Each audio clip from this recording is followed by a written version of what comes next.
Psalm 63. We've been going through the last several weeks the life of David. We've been talking about this man who was anointed as a teenager, fought a giant named Goliath, rose through the ranks in Israel's military, and then after marrying the king's daughter, is now being chased by that same king all over the wilderness. What a roller coaster David has endured in the first about 30 years of his life. As we look at David, we find this man who is very earthy. He's us in some ways. In other ways, he paints this beautiful picture of Jesus. And so as we look at David, we see how God works in mundane and relatively ordinary circumstances and does incredible things. And one of the most fascinating things about all of that to me is the way that we have access to not only what happened externally in David's life, but we also have some ideas about what was going on inside of David throughout his life. Maybe you're like me and you enjoy movies that connect the narrator to one of the main characters. You get a sense of the narration of their life. You get some behind the scenes information. As we look at the Psalms are this incredible collection of songs. This was the song book for Old Testament Israel. Even coming into the New Testament era, many Christians continue to, even still today, continue to utilize these words, these phrases, these concepts for worship. And while we may look at this, and today, by the comparison to today's modern music, we'd see differences in style and things like that. What's incredible is many of the concepts remain true and remain the same, even through millennia. And so now as we look at Psalm 63 is what we call a wilderness psalm. A wilderness psalm. In David's life, he endured wilderness seasons. And when we say the term wilderness, especially in this era, maybe we could use another phrase. We could say a desert, a place that's dry. There's not a lot of resource. There's not a lot of sustenance. What we find is this place that David has been subjected to. Last week we looked at Psalms, and we looked at 1 Samuel, and we looked at David's life with Saul. Saul, the king of Israel, Saul, his father-in-law, is chasing him through the wilderness. We're going to fast forward a little bit in David's life, and we'll come back around to it. We'll talk through the narrative over the next several weeks. But as we fast forward in David's life, what we find right now when we believe Psalm 63 was written was during another wilderness season in David's life. Isn't it incredible? David didn't have just one wilderness season. He didn't have just one set of hard and difficult days. He had multiple. And so this is in a wilderness season where he is not being chased by his father-in-law, Saul. This is during a wilderness season where he's being pursued by his son, Absalom. Talk about a dysfunctional family. That's what David was enduring. And now Absalom, his son, is seeking to take the throne from him. He's instituted this coup where he is now pursuing David, and David flees to the wilderness once again. I'm sure during this time, David would have been thinking back on the days of Saul. It would be hard not to remember the things that had taken place years before. And so now we find David writing these words in the wilderness. And here's what we find and don't find. If we were looking and I said, hey, what do you expect to find given these circumstances in an individual's life? What would you expect to find from someone who has endured being chased by a king who was also a relative, and then ascended to the kingdom and the throne, and then now is being chased again, this time by a child of his? What would you expect that psalm to look like? What we find today in David's words is we don't find wilderness worrying. We don't find wilderness wandering. We find wilderness worship. Even in the middle of difficult, hard dry seasons of life. As we examine this passage today, we're going to be looking at not just what's happening externally. In fact, we're going to do very little of that. We're going to be looking at what's happening internally, inside of David, the way that he writes what's this song, but also these psalms are often written as prayers to God. And so we see David communicating with God in one of the driest, most difficult seasons of his life. So as we walk into this, we're walking into a season of wilderness for David. Wilderness often is used in both scripture and modern writing to represent hardship, loneliness, isolation, spiritual dryness. And just like that, that is what we see that David is enduring in Psalm 63. As we begin to open up this passage, I want to give you this principle that's going to carry us through our time together this morning. There is no wrong place to worship God, including the wilderness. In your life, oftentimes, it's easy for us to say, I will give God glory in blank space. When this happens, to God be the glory. So often when good things take place, I'll hear someone say, praise God. You know what I don't hear often is, hey, so-and-so was just diagnosed with cancer. Praise God. Even to our ears, it sounds morbid, doesn't it? It sounds insensitive. And yet, at the same time, is there a better time to praise God than when we're in the wilderness? I'm going to go out on a limb here and say no. And this is what we're going to see from David. He's enduring a difficult season, one that none of us would be envious of. You think you have a bad relationship with a family member? Let's meet David. And let's see what's happening within his heart. And so as we begin this passage, I want to read a couple of verses, set a little bit of context, and then dig in. As he writes, he says this in verse 1, "O God, you are my God. Earnestly I seek you. My soul thirsts for you. My flesh faints for you, as in a dry and weary land where there is no water.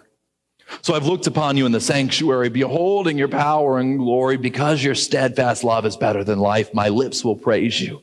So I will bless you as long as I live. In your name I will lift up my hands."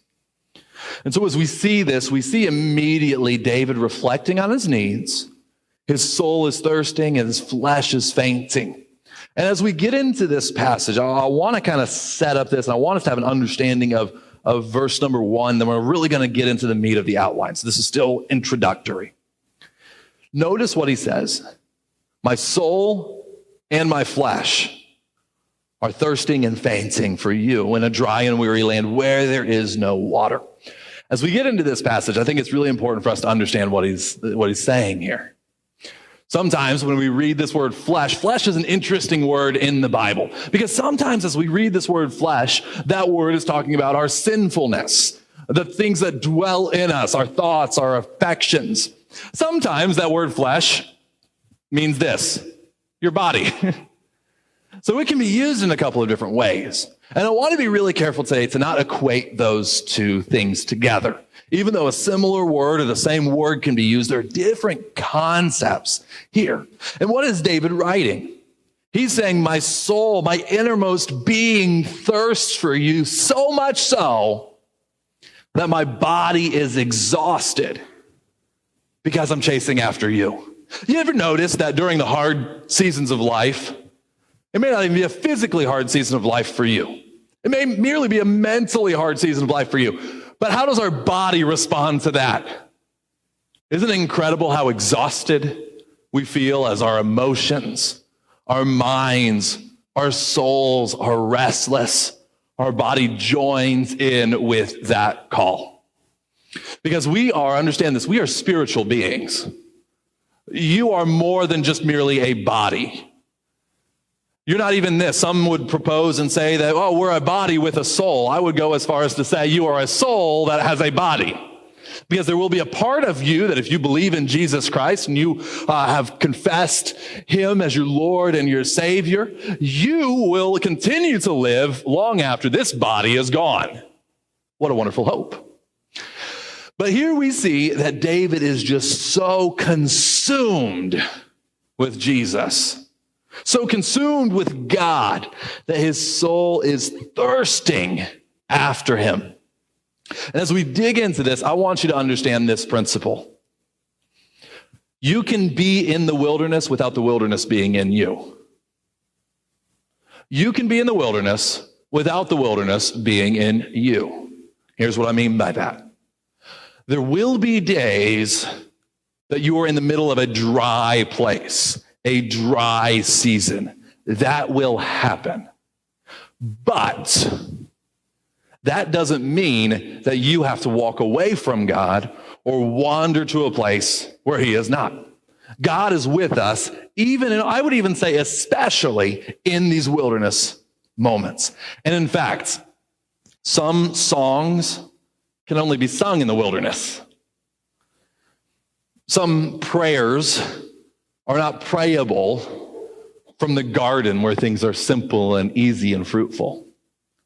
And so today we're going to find a song that's meant to be sung out in the desert, where it's dry, where it's exhausting, where it's draining. And we're going to see how God uses this wilderness song of David.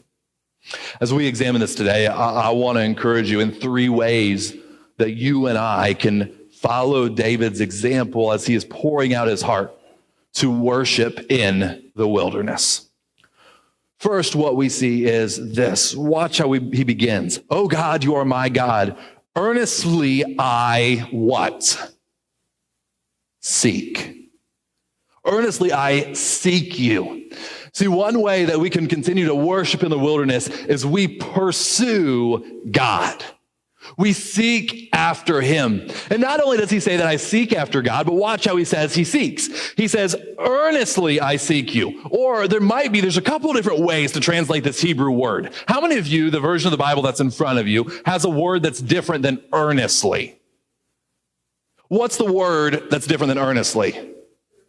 Early. Early. Both of these are good translations. This word means both of these things, but early is often used as a translation point. And here's what we're looking at as we see this word early or earnestly being used to describe this. You see, David, as he is seeking after God, he's seeking both early and earnestly. The earliness often represents quiet and unhurried time. Did you ever notice that very rarely are people in a hurry at, say, 5 a.m.? Very rarely, if you walk around, if you are a morning person or you're forced to be up that early for one reason or another, life seems to move at a different pace at 3 a.m. and 3 p.m.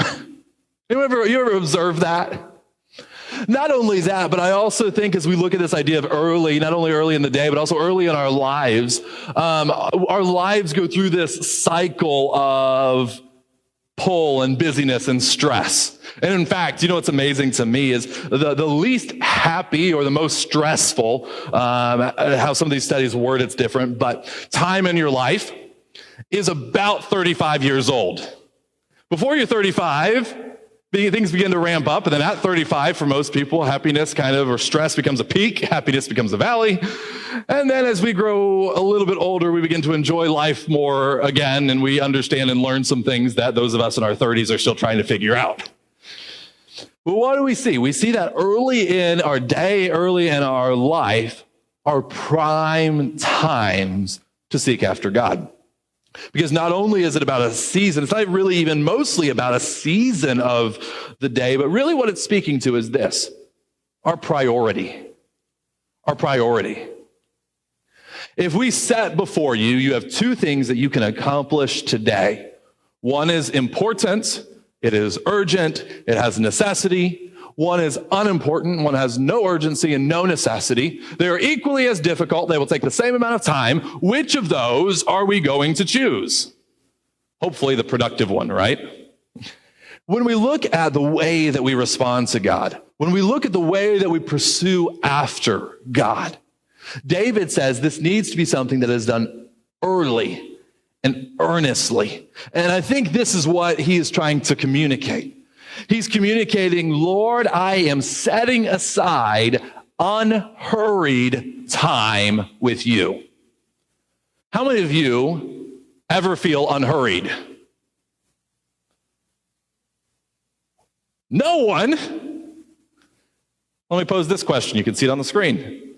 How often do you seek out unhurried time with Jesus?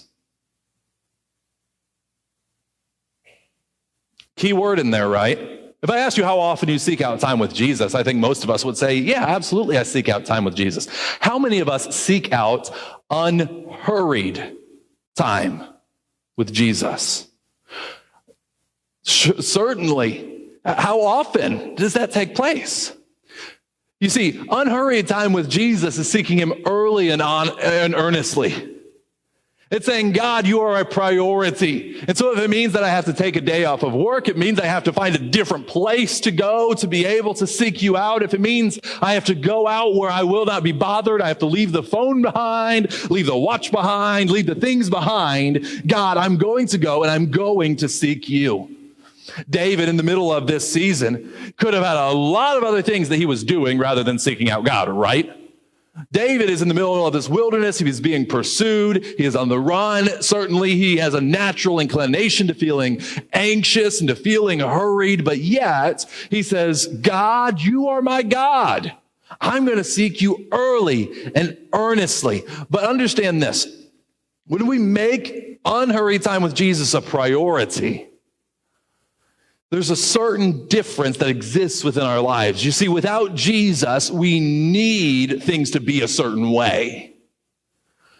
The wilderness comes on as we look for these things that are outside and aside from him. We find ourselves wandering. We find ourselves thirsty.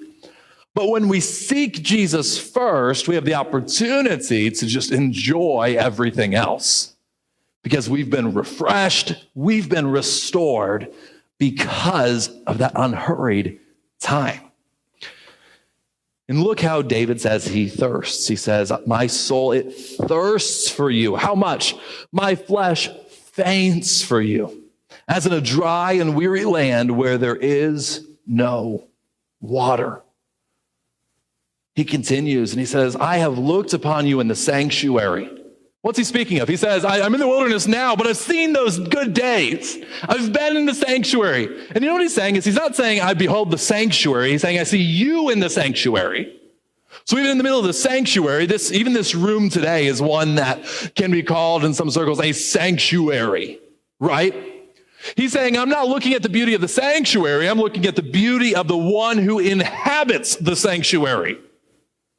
And so here he comes and he says, Lord, I looked upon you in the sanctuary, beholding your power and your glory, because your steadfast love is better than life. My lips will praise you. I will bless you as long as I live. In your name, I will lift up my hands. We see this longing for God. So much so that he says, your love is better than life. Think about the lists of things that you say, I would lay down my life for, or without this, my life is not worth living. Can I tell you? That's a very small list. That's an exclusive list. In fact, this would probably be a list of, and it ought to be a list of one. Without God, he says, my life is not worth living. And what is this man? Understand this as David's writing this. This is a man whose marriages have fallen apart. Best friend was, I'm going to spoil a little bit of the story for some of you, killed. Now his son is chasing him, his family, his kingdom, everything David would have built or could have built his identity and his personhood on is gone. And he says, that's fine. I'm going to keep going. Why? Because your love is better than life. Because God, you're calling me to continue down this path. And so today, if we can press a little bit deeper into this, what do you use your life to seek? What do you use your time to seek out? Every day, you and I are trading our time for something. We're exchanging our time for money, for influence, for relationships, for fill in the blank. We are exchanging our day-to-day lives for something. What are you doing it for? And let me encourage you, seek Jesus with the time he has given to you.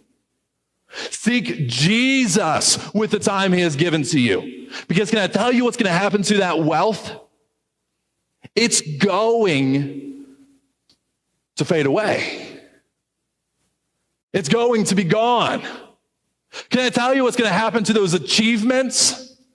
It's going to be no more. Tell me, who won the Nobel Prize in the year 1915?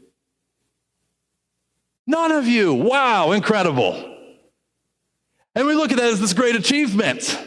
The kingdoms of the earth, we say, oh, wow. And you know what they are today? Forgotten, gone, the footnote of a textbook. And yet individuals like us will spend our lives chasing that cloud, only for it to be gone, to evaporate, to be no more. Seek Jesus with the time he has given to you. Because you know what Jesus calls these treasures that we gain as we seek after him? He calls them in Matthew chapter number 5, he calls them treasures in heaven, where moth, rust, they don't corrupt. They don't tear away at it, but yet they continue to persist. So we want to seek God. That's how we worship in the wilderness. Not only that, but we remember what God has done. Verse number 5, he says, my soul will be satisfied as with fat and rich food. My mouth will praise you with joyful lips when I remember you upon my bed and meditate on you in the watches of the night, for you have been my help. In the shadow of your wings, I will sing for joy. And so as David says, there are times that I go aside and I remember. Here's what's fascinating about this remembering. Watch what he says. He says, my soul will be satisfied as with fat and rich food.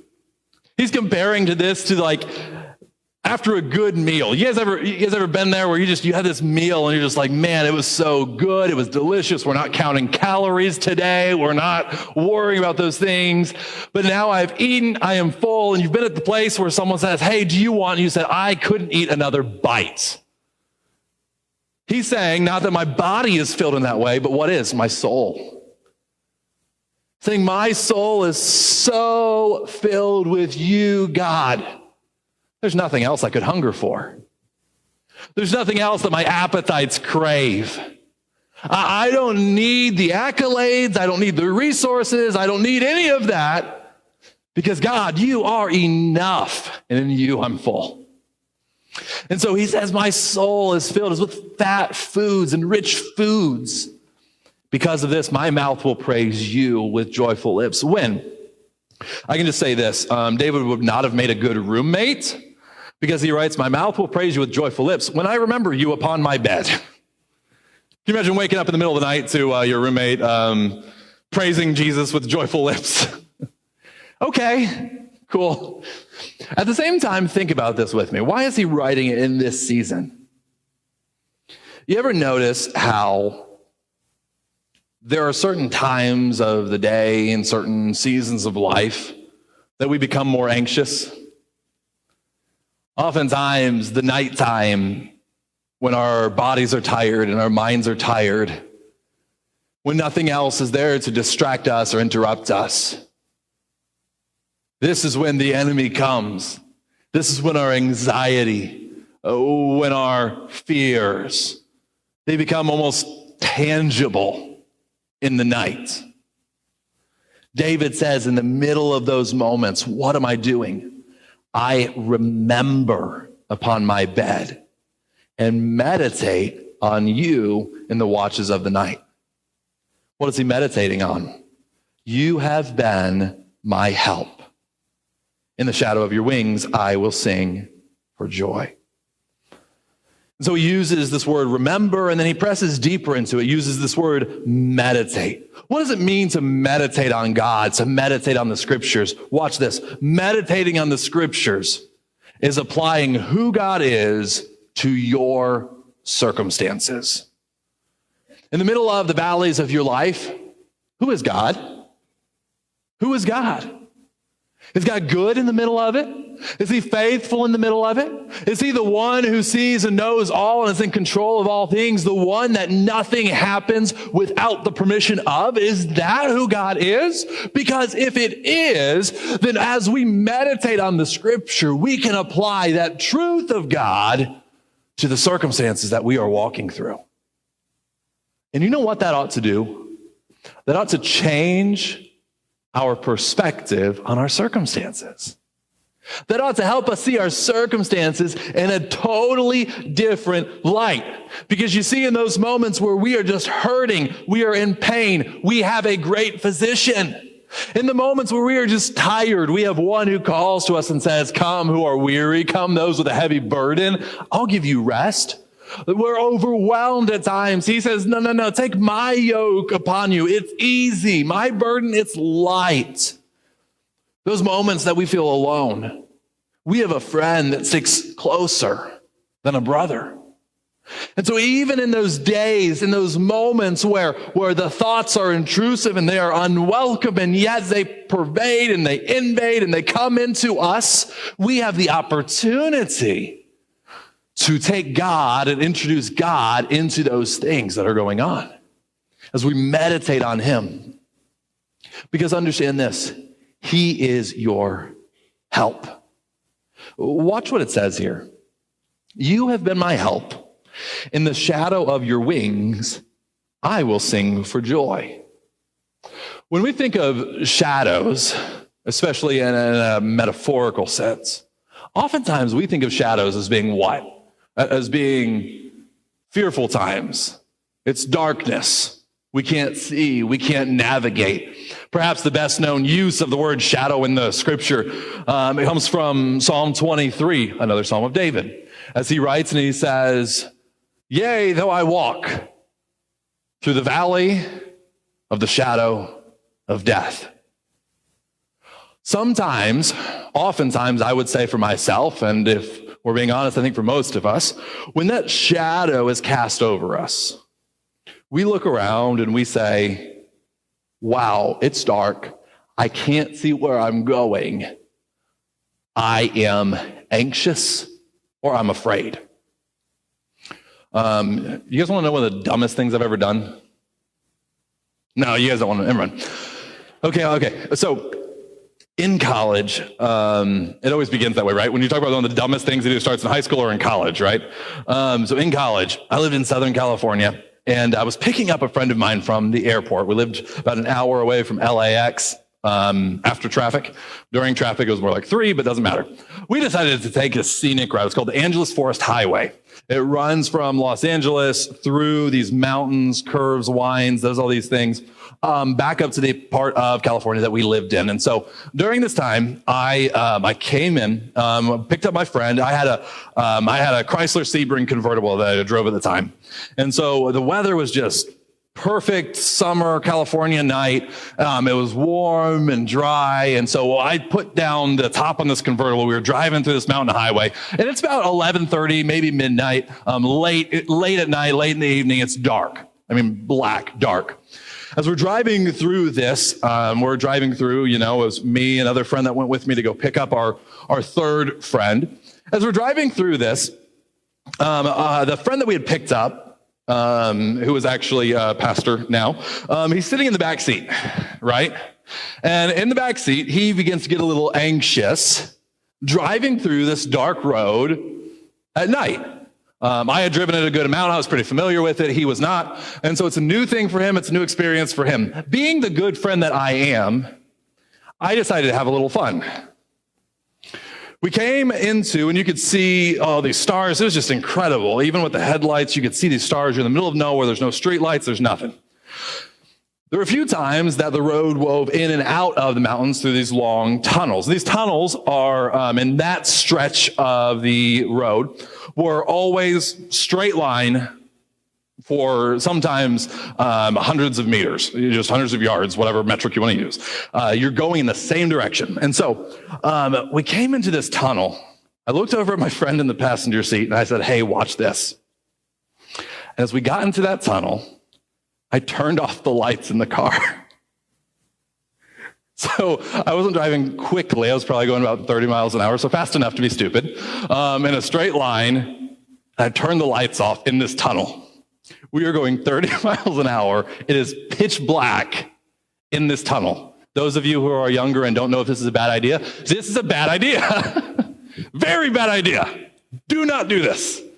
Thankfully, it all worked out fine. And obviously, I'm here today. We didn't bump into anything. But you should have heard the grown man in the backseat screaming. I mean, he was, to this day, I don't know if he's ever forgiven me. He was not having it. And it wasn't turn him off, turn him back on. It was enough time to feel the darkness encroaching on you. It was the darkest place I have been in my life. And I was driving 30 miles an hour in a convertible top down. But what happens? Why is that fear-inducing? We want to see. We like to see. And so when there's a shadow, when there's darkness that comes into our lives and we can't see now, it causes us to be anxious. We say, what's over there? What's happening? What's casting this shadow? In David's Psalm 63, what is casting this shadow? Maybe I should say it this way. Who is casting this shadow? God is. God's allowing this season of darkness in David's life. He says, in the shadow of your wings, I will sing for joy. Why? Because David doesn't have to know what's coming as long as he knows God does. And so here we see one that even, and I love this, the psalmist writes in another place, he says this, even the darkness isn't dark to you.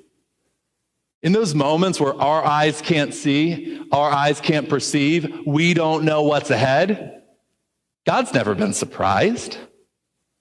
It's shining like the day to him. And so here, I just want to propose the question, what if the shadows of your life are the signs of his presence? What if the dark periods of our lives are the signs that he is there and that he is with us? Because often, I believe that us as Christians, Jesus followers, those darknesses are not only allowed by God, but sometimes even initiated by him to bring about our good. Finally, how do we respond? Verse number 8, my soul clings to you. Your right hand upholds me. And so finally we see that we can seek, we see that we can remember, and finally we see David clinging on to God. And he says this, my soul clings to you. The deepest part of who I am, it just grabs onto you and it doesn't let go. Notice what he doesn't say. He doesn't say, God, my mind clings to you. I have an intellectual assessment that says that you are worth clinging onto. He doesn't even say my heart and my emotions cling on to you and I feel like clinging on to you. He doesn't say my flesh. No, what does he say? My soul. As deep as it gets, as far down into my being as I can be, I'm holding on to you. And notice what he doesn't say here. He doesn't say, my soul upholds me. We live in a culture today that screams, be true to your identity. Don't let anything stand between who you want to be. But the problem is this, my friends, nothing you chase will satisfy you. Nothing you chase will satisfy you. Often we want to cover these pursuits and we want to justify these pursuits and we want to say, but it's my identity or it's my personality. But the fact is that we acknowledge we were born into sin. Well, then is it possible that the things we're pursuing now are also sinful and need to be repented of? We don't like that concept very much. We would rather bury these things and say, well, they're mine, and God, you can have everything else. But here's the thing. Buried sins can't be repented of. Buried sins aren't bringing those to God. And so if we're trusting in ourselves, you're not trusting in Jesus. You can't do both. We have to decide what we will trust in. And what does David say that he trusts in? He says, my soul clings to you. My soul grabs onto you and it doesn't let go.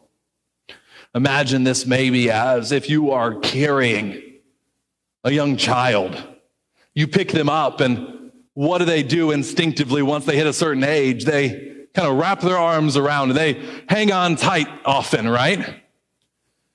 Does their grip matter in those moments? If they let go, are you dropping them? Please say no.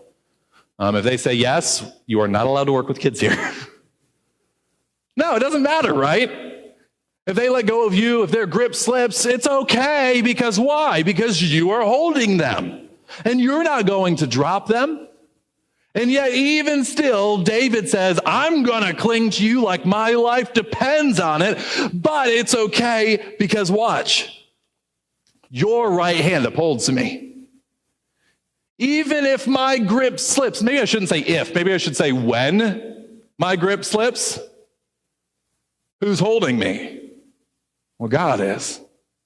So as we walk through that wilderness, even in the days that we say, I can't hold on any longer, the hand of God upholds us. He finishes this psalm saying this, those who seek to destroy my life shall go down into the depths of the earth. They shall be given over to the power of the sword. They shall be a portion for jackals. But the king shall rejoice in God. All who swear by him shall exult. For the mouths of liars will be stopped. Remember last week, those who were here with us, we talked about David and Saul. Saul's pursuing David, and David has this opportunity to take Saul's life. And what does David do? David says, no, I will not raise my hand against him. Later, Absalom, who was pursuing after David, Absalom is killed. He dies chasing after his father. He dies trying to pursue David. And you know what David's response to all of this is? He weeps for his child. He doesn't seek his own revenge and his own vengeance. What does he do? In these circumstances, he says, God, you are the one who knows and sees and understands all things. And he resists the urge for revenge and says, I'm going to rejoice, God, in your righteous timing. Understand this, my friends. Clinging to God means letting go of anything else we trust in. Clinging to God means letting go of anything else we trust in. A few moments ago, we celebrated the new life that's found in Jesus through baptism. Baptism is this beautiful picture of how Jesus himself died and was raised again. And then how we, though being dead in sin, we can be buried with Christ in his death. We can put our faith in Jesus and in Jesus alone, and he raises us up to new life. What an incredible picture. What an incredible privilege it is to follow Jesus in baptism. As we look and we understand these principles of how we walk through the wilderness, can we all just admit and understand and say, we've been in wildernesses. We've been in wildernesses. How many of you today, if I said, hey, I'm just going to pose this question, have you walked through the wilderness at some time in your life? How many of you say, yes, I have had wilderness things. I can think of a time I've walked through wilderness, spiritually speaking. Put your hands down. Excellent. How many of you would say this today if you're bold enough to share with us and say this? How many would say today I'm in the middle of a wilderness season in my life? I'm in a wilderness season in my life. Look at those hands around us. Look at those hands around us. Understand this. God often does his best work in the wilderness. Real life example. We're going to pray and we're done. This morning, as we follow Jesus in baptism, and I asked for their permission to share some of this. As we saw Carrie and Hunter and Hannah follow Jesus in baptism, some of you are aware of the seasons of life that they've been walking through. Just, when was the diagnosis for Scott? Trying to remember, it's been a little while. Long story short, Scott battled cancer. Scott was 48 years old, I believe. And this last January, Scott lost the battle with cancer. And we have hope in where Scott is. Scott has a beautiful testimony himself. And so we have hope in Scott's place with Jesus today. You know, it's been incredible watching this family. And I really encourage you to get to know this family. Watching them, what happened just a couple of weeks after Scott passed. Our church, if you're on our prayer list, you might remember the name of Scott Ossenmacher. We've been praying for Scott and for Scott's family, especially around Christmas time coming into January. We were praying that maybe God would work a miracle, or at least that God would give his peace and his grace. And then a few weeks after Scott passed, in walked Carrie and Hunter and Hannah and Jack. They came in the doors, and I had never had a chance to meet them before. They go way back with a few other members of our church, and they were filling me in on the connection. I was like, oh, wow, that's incredible. From then to now, as I've gotten to know this, and many of you in our church have gotten to know this family, here's what's incredible. Is I think that they would say this. Spiritually speaking, they would not be where they are today if it weren't for the season of wilderness. If it weren't for the way that God moved in circumstances that we would say are unenviable. We wouldn't wish these things on, and yet in the middle of it, what has God done? God has drawn people to himself in the middle of the wilderness. But you know what that takes? You know what that requires? Our response to the wilderness has to be the response that David has. It has to be that response to we seek after God because we're out in the wilderness and we don't know where else to go. We seek after God because we remember and we say, God, you're good. I don't get it, but you're good. And we cling onto God just like a child clings onto their parent because we don't know where else to go. But God always takes care. And God always delivers. And God moves and God grows and God does his work even when we don't see how it's going to take place. Can we just take a minute this morning and say, he's God, I'm not, and that's a good thing. Because the fact is today, which of us would dream up the gospel of Jesus Christ? Who of us would say we have to save and rescue a wicked human race? So I'm going to give my son, who deserves no harm, who has only done the righteous things, and I'm going to send my son, the one who is co-equal with God, been from the beginning to the earth, so that he can die for sinners. What kind of madness is that? And yet, that's the madness that we call the gospel of Jesus. The good news that even though we are sinners, Jesus died for us and then rose again, demonstrating a victory that goes way beyond what death could ever achieve. The one who's able to give us the salvation of our souls. And so today is maybe you're walking into a season of wilderness. Maybe you're coming out of a wilderness season. Maybe you are smack dab in the middle. Can I encourage you? Can I encourage you? Cling to God. Cling to God.